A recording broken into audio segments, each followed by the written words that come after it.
a man on fire, walking through your street with one guitar and two dancing feet. Only one desire that's left in me on the whole damn world. Okay, so what we're going to do is we're going to start right here at the base at the beginning. It's going to be a QM position. Okay, QM is the first step to learning how to jump off of a 12-story building. Okay, you have to start here, or else you're never going to get off the ground. Literally. Okay, so what we need to do first is we need to establish what QM is. We have our hands in the middle, knees on the outside, heels together, and toes pointed outward. Okay, we have a little bit of weight on our hands, a little bit of weight on our feet. What we're going to do first is something really simple. We're just going to do a frog jump. We're going to jump all the way up, try to extend our legs, and then we're going to land back down, making sure to touch our hands to the ground. We're going to jump in 3, 2, 1, jump! And then land like so. Okay? So what this is going to do is it's going to save our knees as well as our ankles. Okay? Next step is going to be a parkour roll. A parkour roll is going to be used on anything that is your hand height or higher. So I'm 6'2". So anything that is higher than 6'2", I need to roll when I jump into the ground. When we roll, what we need to do, we need to turn our hands off to one side. Okay? So we bring it straight on down to the ground, right in front of us, push through, reach forward, and grab with our hands. Landing right back in, QM. Okay? Always to QM. Alright, so before you guys are allowed to head on down, you need to show me that QM roll before we move forward. Okay? Go ahead. Good.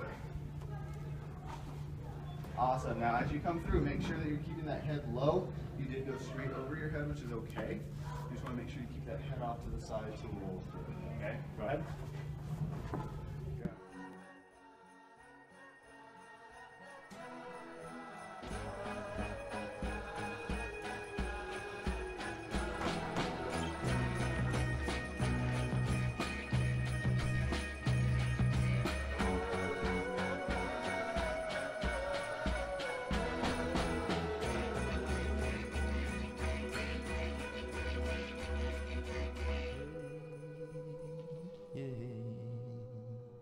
Come dance with me over heartache and rage. Come set us free over panic and strange. I wanna see our bodies burning like old big sun. I wanna know what we've been learning and learning from. So, how did you first get started in parkour? So that would have been in 2010. Basically, I wrestled for 6 years of my life. It was my life. I didn't know anything else. So one day, when my meniscus was torn, the doctors basically came to me and told me I was not allowed to wrestle anymore. I couldn't pass a physical. So I had to find something. I was going stir crazy. I had to find something to do, and everything else required a physical. I had seen it done before. A couple of my friends did it, and they were part of the original movement in Colorado. So they asked me, hey, you know, do you want to give this a go? Showed up at a gymnastics gym, 5280 Gymnastics, over in Wheat Ridge. Decided, okay, I want to learn a backflip. I want to learn front flip. Landed those my first day, and ended up going to a jam at another parkour gym. Ate face, tore up my face. I had a road rash all the way across the side of my face. Said, okay, this is for me. And didn't look back.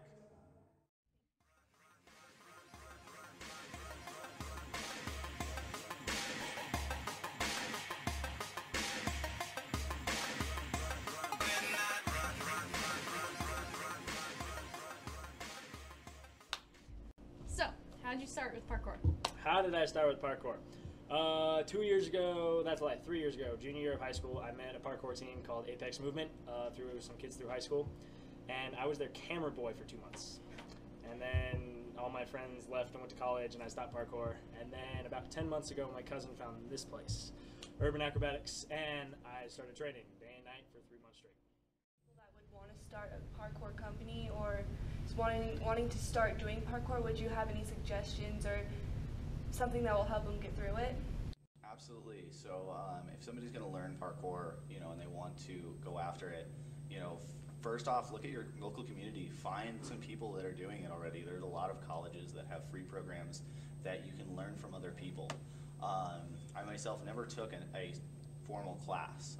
Part of that is due to the fact that they weren't available when I was learning, but it is possible to learn via the network of in the community, especially in Colorado. Colorado has a wonderful community, and there's a ton of ways to learn without spending a dime. As for our business, I would first say make sure that you have the clientele. Really try and find a gym that can get you the clientele and start there. Start with the program, not the gym.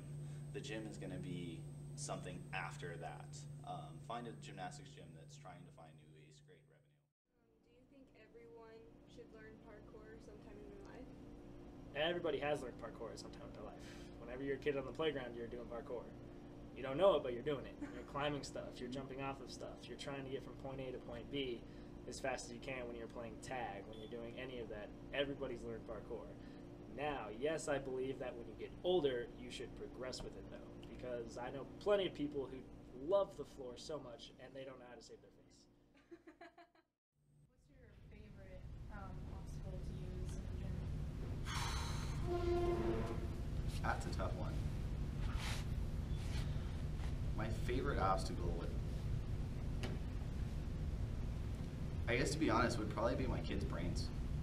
Like really trying to find the way to get to them personally.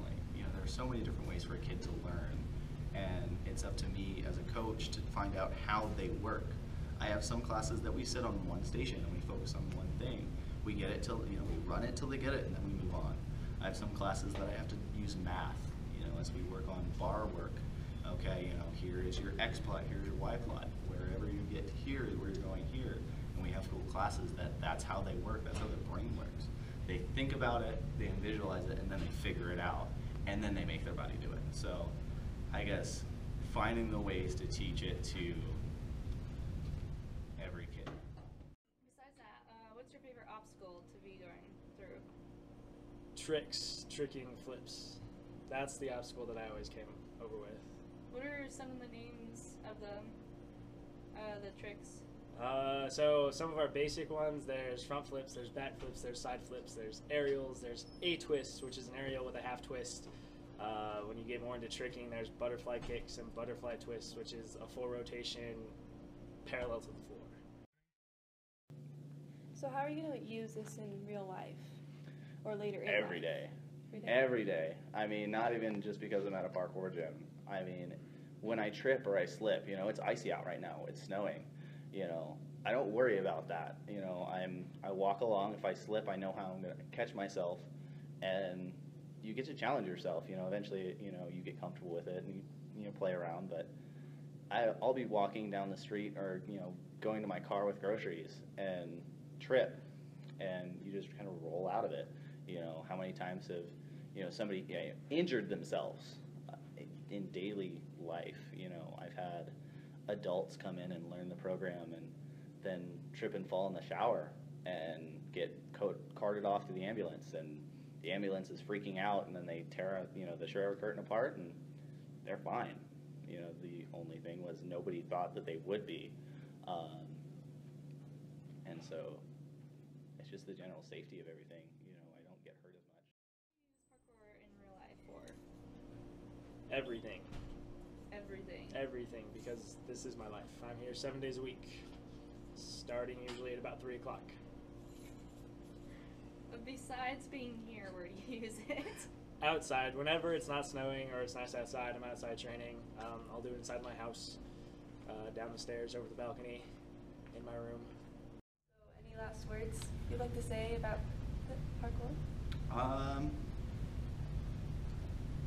It's not all just the parkour fail videos. There are a lot of people out there that use this for therapy, for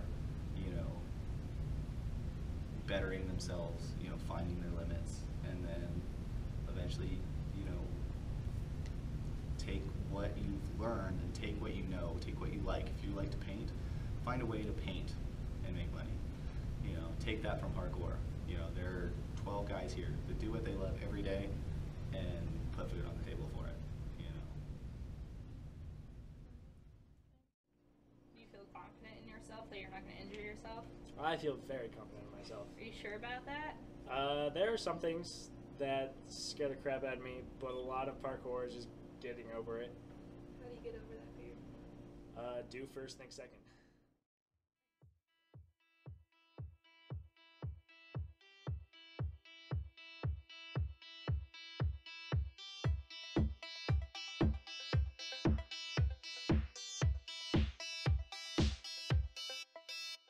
Jump.